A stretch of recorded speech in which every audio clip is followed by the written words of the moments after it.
Hey everybody, and welcome to BNS About Movies. When Bruce Lee died in 1973, could have crippled the world of martial arts films, but it didn't. The industry somehow took that loss and ended up making a ton of movies to cash in on the star's death, whether that means using clones of Lee or trying to tell his story.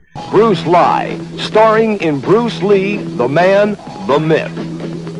Bruce Lee was his friend in life. Bruce Lee was his understudy in the movies. Bruce Lee was his student in the martial arts. Every move, every kick and hit reminds you of his master.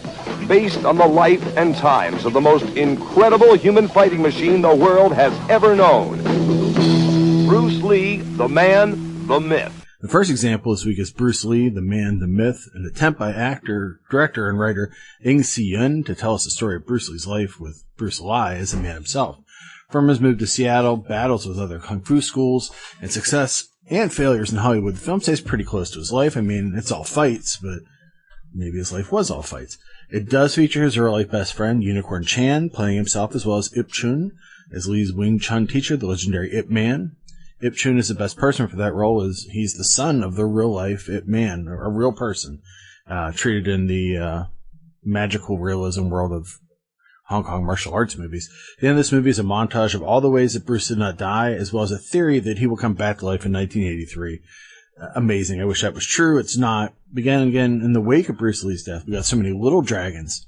So I guess that's the one good thing that came out of it. And that leads me to the second film.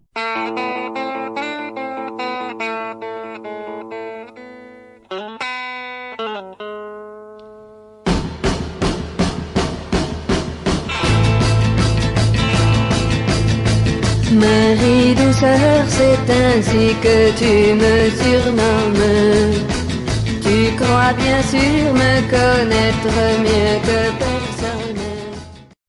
You gotta love the balls of the people that make movies like this. Starting with his words, this film is dedicated to the millions who love Bruce Lee. Then they have a fake Bruce Lee go to hell. This here is Bruce Leong Se-long. He also played the Beast in Kung Fu Hustle later in his career. He wakes up from being dead and faces the Lord of the Underworld, who threatens him with an earthquake. Don't threaten me with an earthquake or a good time. Then Bruce goes to a restaurant where he meets three new friends. Kane from TV's Kung Fu, Fake Kang, who is the one-armed swordsman, and of all people, Popeye. Yes, really. To Bruce's surprise, there's been a gang terrorizing hell made up of Dracula, James Bond, Zatoichi the Blind Swordsman, and Clint Eastwood.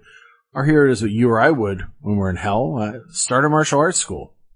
Meanwhile, further villains, the Godfather, Vito Corleone, Reagan from The Exorcist, and Emmanuel herself, played by Jenny. She's the Emmanuel of Northern Europe, blowing my mind. If there can be a black Emmanuel and an Emmanuel with only one M, then there can be an honorary Emmanuels from different regions of the globe. So is there an Emmanuel with Monongahela? And am I that Emmanuel? Unfortunately, there is an Emmanuel. Emmanuel. That's so hard to say. These all decide to take over the King of their Underworld's throne. So Bruce ends up becoming Satan's bodyguard before he finally battles the leader of the Underworld, wins, and goes back to Earth. Is Bruce Lee alive again? Is this 1983? There's also an extended part of the film where the third leg of Bruce is discussed. The real power of the dragon was in his dick.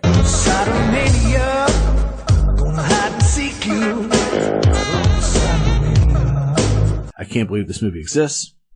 You should definitely watch it. It's pretty easy to find. Finally, Fist of Fear, Touch of Death. El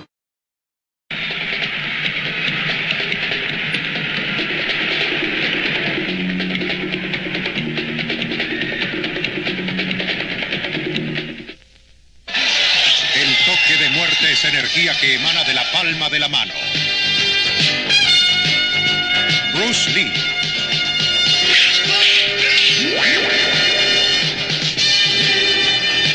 Fred Williamson.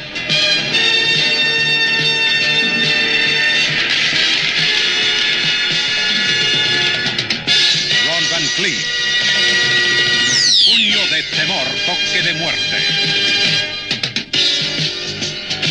Two cats fighting for Bruce Lee's title that don't even exist. I mean, that's kind of absurd, isn't it? Look, Fred, I just work for the TV networks. I don't have anything to do with it. I just call it like I see it.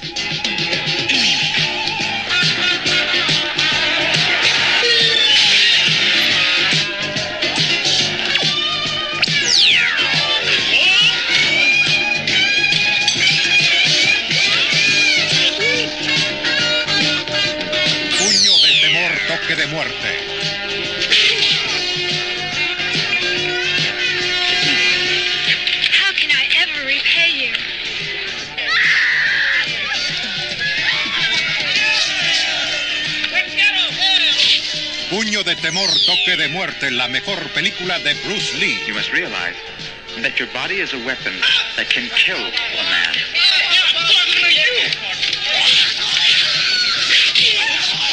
The secret of karate is power.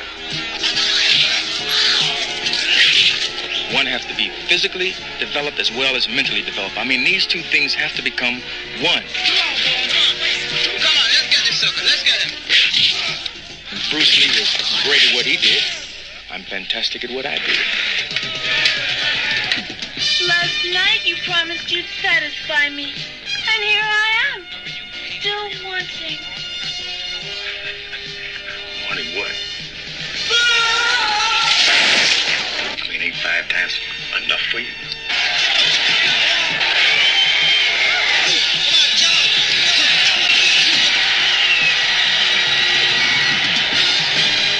Puño de Temor, Toque de Muerte. Nunca antes, nunca más habrá una película con estos reyes del karate.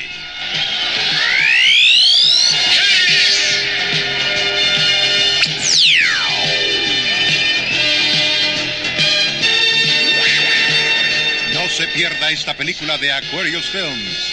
Bruce Lee, Fred Williamson, Ron Van Cleef. Puño de Temor, Toque de Muerte. La leyenda vive. Adolf Caesar, the man whose voice told us a mind is a terrible thing to waste, and this is a trailer for Dawn of the Dead, is standing outside Madison Square Garden, where a tournament has been set up to decide the new king of martial arts in the wake of Bruce Lee. Keep in mind, this movie came out in 1980. Bruce Lee died in 1973. It took a long time to get a new king. The event is actually the Oriental World of Self-Defense shows put on by Aaron Banks, who's all over this movie. Starting in 1966, he put on small shows on the East Coast. His fight shows grew in popularity until they were monthly cards in Madison Square Garden, probably alternating with the WWF, pre-WWF, pre-WWE. Banks is also given to saying some of the dumbest things ever said in a movie, like how he knows that Bruce was killed by the touch of death, the Dim Mak, which even got reported in Blackmail a few years later, saying that he died to a delayed reaction to a Dim Mak strike he received several weeks prior to his collapse. The quivering palm, as they also call it. I've had the quivering palm. The same power that Count Dante claimed that he had, like the 5-point palm exploding heart technique from Kill Bill. Then they edited in old Bruce Lee footage to make you think that he agrees with this. If you're offended by the truth being punched, kicked, or chopped, you might not enjoy this movie. If you love the tabloid world of grindhouse pseudo-reality films, get on board. After that, we learned a lot of things. We learned how hard it was for Fred Williamson to get to the show. He shows up late. He's in bed with a gorgeous woman. I mean, that seems more important than going to fight dudes. For battling his way through traffic, and people that think he's Harry Belafonte, they look nothing alike. I've never considered they look alike. That's an easier way to Madison Square Garden than Ron Van Cleef, the Black Dragon himself, has. And a man who fought Hoist Gracie in a UFC match at the age of 51. He has to fight 4 muggers. Then we learn the story of Bruce Lee from this movie in a way that has never been told to us again. He uses footage from the 1957 movie The Thunderstorm. We learned that a young Bruce was karate obsessed and wanted to live up to the samurai legacy of his great-grandfather. You may at this point wonder if the people who made this knew that samurai were from Japan and not Hong Kong. Using footage from the Invincible Super Chan, we learn about the life of that Chinese samurai, and then we see Bruce come to America and become an actor. Despite the fact that he was in movies in his toddler years, and he was in 27 movies before The Big Boss, it ends with an actor named Bill Louie dressed up as Kato from the Green Hornet. Lee's breakthrough role in the U.S. as he saves 2 women, one being Gail Turner, Patty from Don't Go in the House, from being assaulted. Then he kills one of the people assaulting them with a shuriken, a throwing star. We all had those in the 80s. Then we're back to MSG, and the Hammer tells us the whole idea of a tournament to replace Bruce Lee is pretty stupid. Fred, you're in the movie about it. You're literally breaking kayfabe. You look at the camera and say, 2 guys fighting for Bruce Lee's title. It doesn't exist. I mean, that's kind of absurd, isn't it? Meanwhile, the karate match to determine the next martial arts superstar is really a boxing match.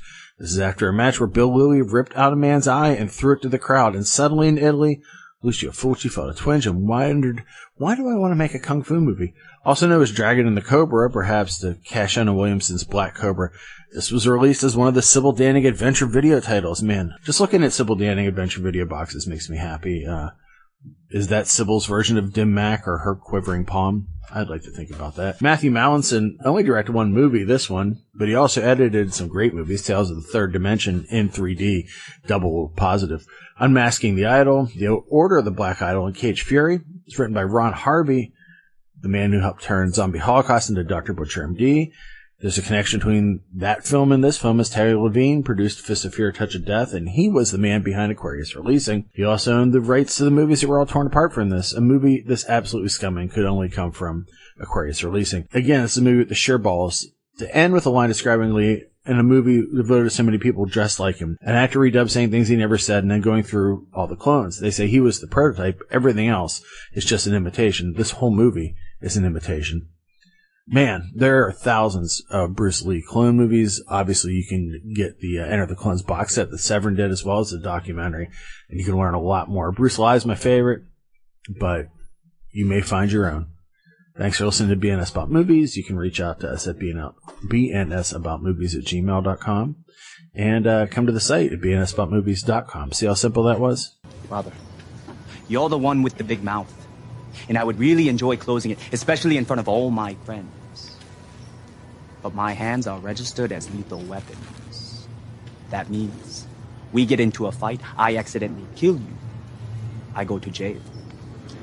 Anybody accidentally kills anybody in a fight, they go to jail. It's called manslaughter.